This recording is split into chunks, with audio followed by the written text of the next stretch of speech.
آج کے بعد تم مون بائی کی امان میں ہو، جو تمہیں تنگ کرے مجھے بتا دینا، میں اسے دیکھ لوں گا۔ شکریہ صاحب، بہت بہت شکریہ۔ وہ اپنی پیشانی پر ہاتھ رکھے بولا اور رو پڑا، شاید یہ خوشی کے آنسو تھے۔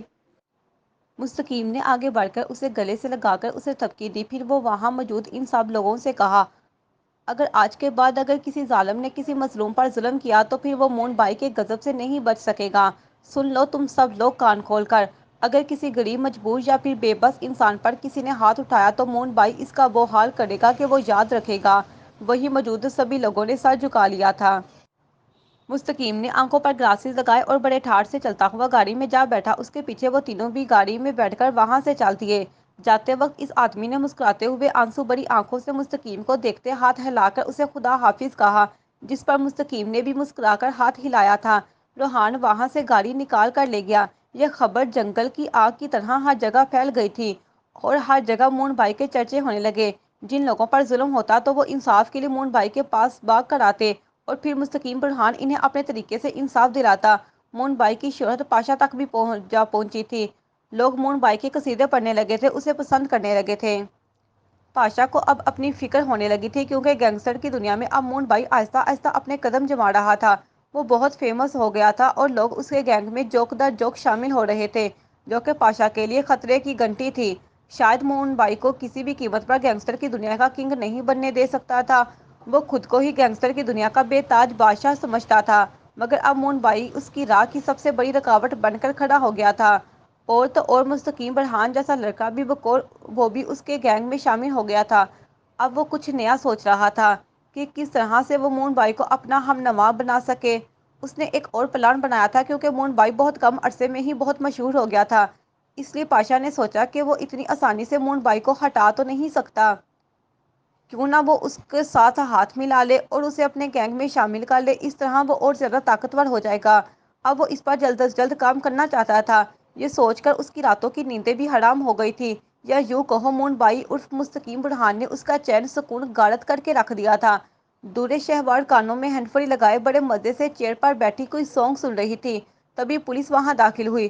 پولیس کو دیکھ کر دورے شہوار ڈر گئی، وہ اٹھ کھڑی ہوئی۔ دورے شہوار کون ہے یہاں؟ پولیس انسپکٹر نے پوچھا۔ دورے شہوار اپنے کانوں سے ہینڈ فری نکالتے ہوئے بولی، جی میں ہی ہوں دورے شہوار، کیا مسئلہ ہے؟ انہیں اریسٹ کر لو، انسپکٹر صاحب نے لیڈیز پولیس سے کہا۔ وہ دورے شہوار کو سیٹ کرنے کو آگے بڑھی تو دورے شہوار نے کہا، میں نے کیا کیا ہے انسپکٹر صاحب؟ آپ مجھے اس طرح سے کیسے اریسٹ کر سکتے ہیں؟ میرا جرم کیا ہے وہ بتائیں مجھے۔ بی بی جی، آپ نے فرح نامی لڑکی کو جان سے مارنے کی کوشش کی ہے۔ فرح؟ دورے شہوار کو اچانک ہی فرح یاد آئی تھی کہ اس نے غلام کب کون سا حکم دیا تھا۔ وہ خوفزدہ ہو گئی تھی۔ اس نے تھوک نکلتے ہوئے کہا، آپ کے پاس کیا ثبوت ہے کہ میں نے فرح کو جان سے مارنے کی کوشش کی تھی؟ بی بی، ثبوت کی بات نہ ہی کرو تو بہتر ہے۔ ہم نے آپ کی وہ کال ریکارڈنگ سنی ہے جس میں آپ نے اس آدمی کو فرح نامی لڑکی کو مروانے کا حکم دیا تھا کہ کیا یہ جھوٹ ہے؟ دورے شہوار ہکلائی، اریسٹ کر لو اسے۔ انسپکٹر صاحب تم میرے ساتھ اچھا نہیں کر رہے ہو۔ تم مجھے جانتے نہیں ہو میں کس کی بیٹی ہوں۔ میں چاہوں تو ابھی اور اسی وقت تمہاری یہ وردی اتروا سکتی ہوں۔ ایسی بات ہے کیا؟ چلو پھر ٹھیک، تھانے چل کر میری یہ وردی بھی اتروا دینا، لے چلو اسے، انسپکٹر صاحب غصے سے بولے۔ یہ دیکھ کر دورے شہوار خوفزدہ سی ہو کر اندر کو بھاگنے لگی، لیکن لیڈیز پولیس نے اس کی یہ کوشش ناکام بنا دی۔ چھوڑو مجھے، چھوڑو، وہ خود کو ان کی گرفت سے چھڑانے کی ناکام کوشش کرتے ہوئے بولی۔ دورے شہوار جلدی سے باپ کو کال کرنے لگی، لیکن انسپکٹر صاحب نے اس کے ہاتھ سے موبائل چھین لیا۔ لے چلو اسے، اسے ہتکڑی لگائے پولیس اسے وہاں سے باہر لے آئی۔ سبھی محلے والے گھروں سے باہر سر نکال کر اسے دیکھ رہے تھے۔ بہت سے لوگ سرگوشیاں کر رہے تھے، یہ دیکھو اس گھر کے آدمی کی بیٹی کو پولیس پکڑ لے کے جا رہی ہے، ضرور اس نے کسی کا قتل کیا ہوگا۔ ہاں بھئی، اکلوتی اولاد تھی اور تو اور آزاد لڑکی تھی، ہر وقت گھر سے باہر رہتی تھی، یہ تو گلکھلانے ہی تھے، غرض یہ کہ جتنا منہ اتنی ہی باتیں۔ کیونکہ زندگی میں پہلی بار ان کے گھر پولیس آئی تھی اور وہ بھی دورے شہوار کو گرفتار کرنے۔ لوگ یہی کہہ رہے تھے کہ ضرور اس نے کوئی بہت بڑا جرم کیا ہوگا، اس لیے پولیس اسے گرفتار کر کے لے جا رہی ہے۔ محلے والے چم گویاں کر رہے تھے۔ دورے شہوار کے لیے یہ مقام مر جانے کا تھا، کیونکہ وہ اسے اپنی انسلٹ محسوس کر رہی تھی اور یہ سب فرح کی وجہ سے ہوا تھا۔ اسے فرح اور خاص کر غلام پر شدید غصہ آ رہا تھا کہ اس نے اپنا کام ٹھیک سے کیوں نہیں کیا۔ اگر وہ اسے اسی وقت ہی مار دیتا جیسے اس نے حرین کو فرح کے ہاتھوں مروایا تھا، اگر غلام بھی اسے ویسے ہی مار دیتا تو آج اسے اتنی بدنامی دیکھنے کو نہ ملتی۔ لیکن وہ شور تھی کہ اس کے ماں باپ فردین یا پھر شجاع انصاری میں سے کوئی نہ کوئی تو اسے اپنی دولت کی پاور استعمال کر کے چھڑا لیں گے۔ اس لیے اب وہ یہ سوچ کر بے فکر ہو گئی تھی۔ پولیس انسپکٹر جو کہ طلحہ اجاز کا بہت اچھا دوست تھا، اس نے کلا کر کے طلحہ کو یہ بات بتا دی کہ انہوں نے دولت شہوار حمید کو گرفتار کر لیا ہے۔ یہ سن کر طلحہ اجاز خوش ہوا تھا۔ اس نے خصوصی طور پر انسپکٹر صاحب کا شکریہ ادا کیا۔ اب وہ یہ خوشخبری جا کر فرا کو سنانا چاہتا تھا۔ وانیہ عبدالودود موت حیات کی کشمکش میں مبتلا رہنے کے بعد بالآخر جان کی بازی ہار گئی تھی اور اس کے ساتھ اس کا ہونے والا بچہ بھی مر گیا تھا۔ ارحام شہاب کے لیے یہ غم بہت بڑا تھا۔ اس نے اپنی بیوی کے ساتھ اپنا بچہ بھی کھو دیا تھا۔ ارحام نے کال کر کے اپنی ماں کو اس خبر سے آگاہ کیا تھا کہ وانیہ مر چکی ہے۔ یہ سن کر زمانہ شہاب بہت خوش ہوئی تھی۔ اس نے 2 ہاتھ تسلی کے دیے اور کال کاٹ دی کیونکہ اب اسے یہ خوشی سیلیبریٹ کرنی تھی۔ وانیہ عبدالودود اس کی راہ کی سب سے بڑی رکاوٹ دور ہو چکی تھی۔ اس سے زیادہ خوشی کی بات اور کیا ہو سکتی تھی؟ وہ عورت ماں کے نام پر ایک دبا تھی۔ اس کے سینے میں دل کی جگہ پتھر فٹ تھا۔ تھوڑی دیر بعد ایمبولینس میں وانیہ کی میت کو گھر لے آئے۔ ایزا اپنے کمرے میں بند تھی جب اسے کسی کے رونے کی آواز آئی۔ اس نے جب کمرے سے باہر نکل کر دیکھا تو اس کا بھائی ارحام شہاب رومانہ شہاب کے گلے سے لگا رو رہا تھا اور سامنے ہی سفید کپڑے میں کسی کی میت رکھی تھی۔ ایزا کو سمجھنے میں 1 سیکنڈ کی بھی دیر نہ لگی تھی۔ وانیہ بابی، وہ دوڑتی ہوئی نیچے آئی۔ جب اس نے کپڑا ہٹا کر دیکھا تو وانیہ کی لاش تھی۔ وہ وہیں بے سود بیٹھتی چلی گئی۔ اس نے بری طرح سے روتے ہوئے اپنے بھائی کو دیکھا جسے اللہ تعالیٰ نے ابھی بچے کی خوشخبری دی تھی کہ وہ جلد باپ بننے والے ہیں، مگر ان کی خوشی تو آنے سے پہلے ہی دروازے سے واپس چلی گئی تھی۔ وہ سوچ رہی تھی کہ وہ اپنے غم کو سب سے بڑا غم کہہ رہی تھی، مگر یہاں تو اس کے بھائی کی ساری زندگی ہی برباد ہو گئی تھی۔ اس کی بیوی اور بچہ مر گئے تھے۔ یہ تو اس کے غم کے آگے کچھ بھی نہ تھا۔ وہ اٹھ کر اپنے بھائی کے پاس آئی اور اس کے سینے سے لگ کر رو پڑی۔ رومانہ شہاب رسمی طور پر دکھاوے کے لیے ہی آنسو بہا رہی تھی تاکہ لوگوں کو شک نہ ہو۔ آخر لوگوں کو بھی تو دکھانا تھا کہ اسے اپنی بہو سے کتنی محبت تھی اور بیٹے کے آگے بھی سرخرو ہونا تھا۔ کیسی ظالم عورت تھی وہ جس نے وہ معصوم زندگیاں لی تھیں اور اسے ذرا برابر بھی دکھ یا پھر افسوس نہیں ہو رہا تھا۔ لیکن ایزا کو نہ جانے کیوں اپنی ماں پر کچھ شک سا ہونے لگا تھا۔ اسے ایسا لگ رہا تھا کہ ان سب کے پیچھے اس کی ماں کا ہاتھ نہ ہو، لیکن وہ دعا کر رہی تھی کہ کاش ایسا نہ ہو جیسا وہ سوچ رہی ہے۔ اس کا جان سے پیارا بھائی بہت غمزدہ تھا اور اسے اپنے بھائی کی یہ حالت دیکھی نہیں جا رہی تھی۔ وانیہ کی موت کو 2 ہفتے بیت گئے۔ کہتے ہیں کہ وقت سب سے بڑا مرہم ہوتا ہے۔ ارحام شہاب بھی بالآخر اپنی لائف روٹین کی طرف واپس آ گیا، لیکن وہ اب بھی اکثر وانیہ اور اپنے ہونے والے بچے کو یاد کر کے روتا تھا۔ اس نے دوبارہ سے آفس جانا سٹارٹ کر لیا تھا۔ وہ گاڑی میں بیٹھا سگنل کھلنے کا انتظار کر رہا تھا، تبھی اس نے نوال کو دیکھا جو بند فائلیں سینے سے لگائے اس کی گاڑی سے سامنے سے گزری۔ یہ تو نوال ہے، وہ خود سے گویا ہوا۔ نوال نے ایک رکشے کو روکا اور اس میں بیٹھ گئی۔ ابھی اس نے اس سے بات کرنے کا ارادہ کیا ہی تھا کہ سگنل کھل گیا اور پیچھے قطاروں میں کھڑی گاڑیوں نے ہارن دینے شروع کر دیے، جس کی وجہ سے اسے اپنی گاڑی آگے بڑھانا پڑی۔ وہ اب اس رکشے کو فالو کر رہا تھا۔ وہ رکشہ ایک شاندار آفس کی بلڈنگ کے کچھ ہی فاصلے پر رک گیا۔ پھر نوال رکشے سے اتر گئی۔ اس نے کرایہ ادا کیا اور پھر اپنی چادر درست کرتی وہ اس آفس کی بلڈنگ میں داخل ہو گئی۔ گاڑی میں بیٹھا ارحام شہاب اسے جاتے ہوئے دیکھ رہا تھا۔ تو تم جہاں پر آپ کام کرتی ہو نوال فاطمہ، وہ خود سے گویا ہوا، میں تمہیں اتنی آسانی سے چھوڑوں گا نہیں۔ میں تم سے اپنے ہر سوال کا جواب لوں گا۔ اسے آفس سے دیر ہو رہی تھی، اس لیے وہ وہیں سے گاڑی واپس لے گیا۔ جب آفس کی چھٹی ہوئی اور سبھی ورکر اپنے گھروں کو جانے لگے، نوال فاطمہ بھی فائلیں سینے سے لگائے اپنا بیگ کندھے سے لٹکائے آفس سے باہر نکلی۔ ارحام شہاب پہلے سے ہی وہیں اپنی گاڑی میں بیٹھا اس کے نکلنے کا انتظار کر رہا تھا۔ وہ جو ہی آفس سے باہر نکلی وہ سیدھا ہو گیا۔ آج وہ تہیہ کر کے ہی آیا تھا کہ وہ نوال سے اپنے سارے سوالات کے جواب لے کر ہی جائے گا۔ آخر کیوں کہ وہ اسے دھوکہ دے کر بیچ راستے میں ہی اس کا ساتھ چھوڑ کر چلی گئی۔ وہ گاڑی سے باہر نکل آیا۔ اب اس نے چند قدم ہی نوال کی طرف بڑھائے تھے کہ اس نے دیکھا ایک خوبصورت نوجوان نوال کے پاس بھاگ کر آیا۔ ہے مس نوال۔ نوال نے آواز سن کر گردن موڑ کر پیچھے دیکھا تو اس کا باس یاسر اسے بلا رہا تھا۔ سر آپ؟ جی میں، وہ مسکرایا۔ مس نوال آپ میرے ساتھ آئیے، میں آپ کو آپ کے گھر ڈراپ کر دوں گا۔ نو تھینکس سر، میں خود چلی جاؤں گی۔ ارے آپ آئیے تو صحیح، ویسے بھی میرا گھر ابھی راستے میں پڑتا ہے تو آپ کو بھی وہیں پر ڈراپ کر کے جاؤں گا۔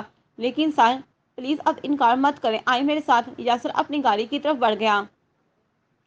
نوال اسے انکار نہ کر سکی اور اس کے ساتھ گاڑی میں بیٹھ گئی۔ یہ دیکھ کر ارحام شہاب کو نہ جانے کیوں یاسر سے جلن محسوس ہو رہی تھی۔ یاسر نوال کو اپنے ساتھ فرنٹ سیٹ پر بیٹھے دیکھ کر مسکرایا۔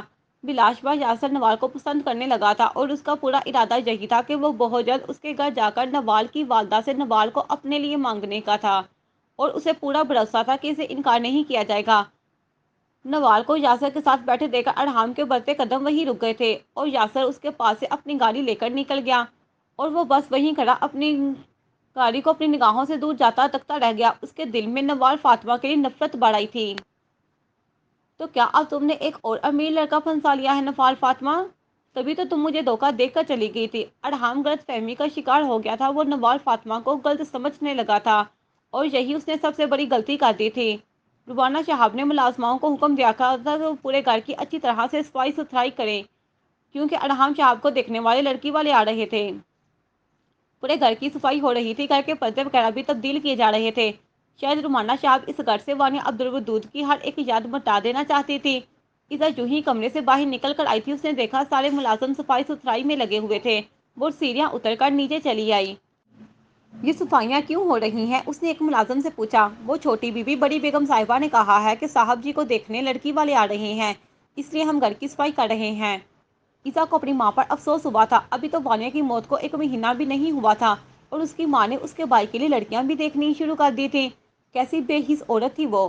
ایزا ان سب کو کام کرتے ہوئے دیکھ رہی تھی۔ وہ ملازموں نے جو ہی صوفے کا گدا اوپر کو اٹھایا، اس میں سے ایک لفافہ نیچے آ گرا۔ ایک ملازم نے جھک کر وہ لفافہ اٹھا لیا۔ یہ غالباً وہی لیٹر تھا جو نوال نے ارحام شہاب کے لیے بھیجا تھا۔ ایزا نے یہ دیکھا تو بول پڑی، یہ مجھے دو۔ جی چھوٹی بی بی۔ ملازم نے وہ لیٹر اسے پکڑایا۔ ایزا نے وہ لفافہ کھولا اور اس میں سے ایک لیٹر نکالا۔ اب وہ لیٹر کھول کر پڑھنا شروع ہو گئی تھی۔ وہ جوں جوں لیٹر پڑھتی گئی، اسے اپنی ماں کی حقیقت آشکار ہوتی گئی۔ اسے اپنی دوگلی ماں پر شدید غصہ آ رہا تھا۔ ماما اپنے بھیا کے ساتھ بہت غلط کیا ہے۔ ایزا کو بہت تکلیف ہوئی تھی۔ وہ لیٹر لیے رومانہ شہاب کے کمرے میں چلی گئی۔ رومانہ شہاب غلام سے ہی باتیں کر رہی تھی۔ ہاں تم پیسوں کی بالکل بھی فکر مت کرو، میں تمہیں پیسے بھیج دوں گی، مگر فی الحال کسی سیف جگہ پر چھپ جاؤ تاکہ تمہیں پولیس ڈھونڈ نہ سکے، اور اگر تم پکڑے گئے تو پھر میرا بھی سارا کچا چٹھا سامنے آ جائے گا۔ تم سمجھ رہے ہو نا غلام، میں کیا کہہ رہی ہوں؟ کہ سمجھ میں آ گیا؟ ویری گڈ، اب تم پریشان نہ ہو، میں تمہیں ابھی پیسے بھجوا دیتی ہوں تاکہ تم کسی محفوظ جگہ میں منتقل ہو سکو، اور کوشش کرنا کہ بند مہینوں تک تم کہیں بھی نظر نہ آؤ جب تک یہ معاملہ دب نہیں جاتا۔ Okay madam.